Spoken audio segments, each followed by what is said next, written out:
up, y'all? It's me, Empress. I'm here at the Museum of the City of New York getting ready to talk to the Black Gotham Experience, and we're talking about my favorite stuff. Hashtag Black History, hashtag afro-futurism, and hashtag art. Follow me. We got some things to talk about.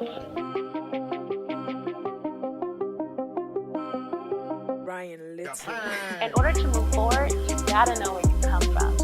And Black people come from a long lineage of power, greatness, and resilience. But unfortunately, media likes to show us images of marginalization and oppression. Oh yeah, and sometimes we're not even represented. But fuck that. We're now in a time and place where Black and brown creatives are creating our own media and telling our stories globally. We get to reclaim our narrative and reimagine what the future looks like. This is afro-futurism. Today, the BBDigital team is catching up with the Black Gotham Experience creative team to see how they fuse Black history with afro-futurism through the graphic novel. You are now plugged into BBDigital TV.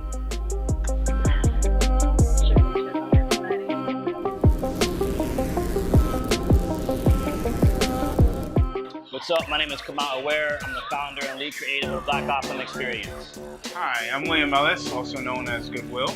I'm a professional experience curator and graphic designer as well as a creative director. The Black Gotham Experience is an immersive storytelling experience in which we use several different media channels to tell the story of our ancestors who, after coming from Africa via the Middle Passage, ended up in New York and ended up being some pretty influential and prominent figures in history, even though that history isn't often told. We use several different media channels to tell the story. One is walking tours, one are events. We do speaking engagements and seminars. We do DJ, social events. The graphic novel is just one of those particular channels. It just so happens that most people that are involved in Black Gotham are comic nerds, but it's also a fantastic medium that addresses lots of different age groups. And also we as human beings are really wired to put together image and text. Touching things while you're learning something, it helps you to commit it to memory better. So we felt like graphic novels were the perfect kind of intersection for everything we're trying to do. Black Gotham as an idea started in 2008. Before there was an Instagram or Black Girl Magic, it was a 12-year-old child that challenged me with a very important question: where were the Black people, in particular 1800s New York?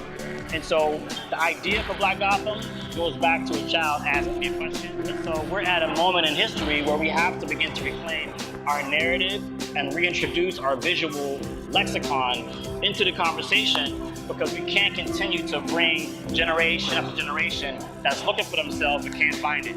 Several years ago, I was given a message that I need to be telling the story of my ancestors. A few years later, I left corporate America and I ended up working on a number of projects that involved me telling the story of my ancestors, Black Gotham being one of them. So intellectually now, it's like, now that message is there from the divine, now it turns into an idea.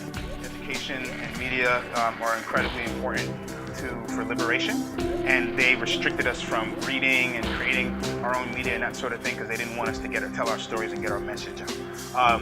Afrofuturism is kind of a part of that, and psychologically what happens is when you look at Star Trek and it's like one Black guy who happens to be an alien or blind, you start to form certain concepts, ideas in your head, right? You're like, wait, so if there's a ship full of explorers who are going throughout the stars looking for new homes and doing these different things, and it's like one Black guy, you gotta be like, what happened to the Black people? Did they all die? We just end up not being part of the story of the future, so you just assume like, okay, we're just not there, something happens, which is not valid. The other thing about afrofuturism is that it's typically linked to sci-fi, and sci-fi is really, really, really important. I know people just tend to kind of put it in the geek box, but what sci-fi does is it allows your brain to kind of see unlimited horizons, right?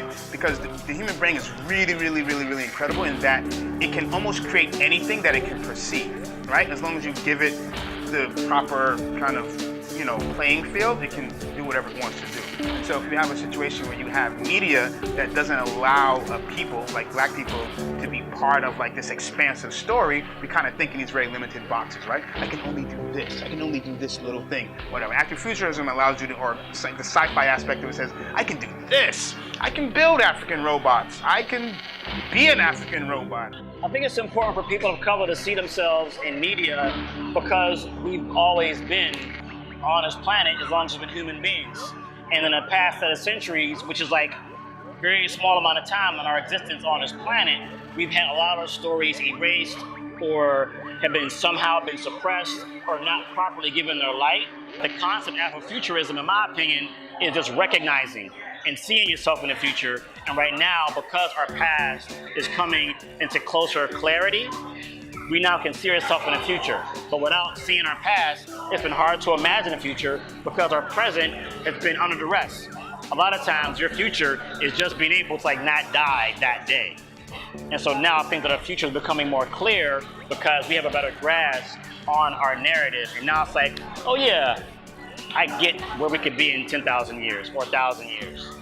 I think Black Gotham is a very unique and interesting, is in a unique and interesting kind of situation because it has the intent and the passion and the emotion, but also a lot of methodology and process and logic and operational power, and also connections to resources and support from people like the city. I mean, like even today, you're interviewing us at the Museum of the City of New York, who loves what we're doing. So I think that combination of things is going to help to propel us forward. And in 5 years, I see us taking those media channels and expanding them. There might be some TV things, might take the story and expand it to film.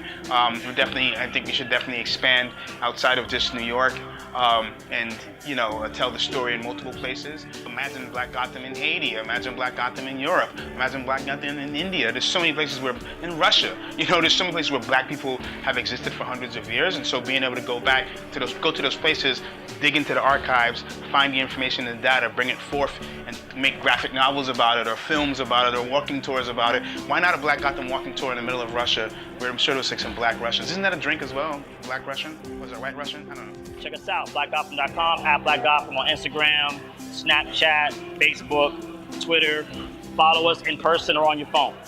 This is BBDigital TV. You're watching it and experiencing it, and you're in this experience right now, immersed in BBDigital TV.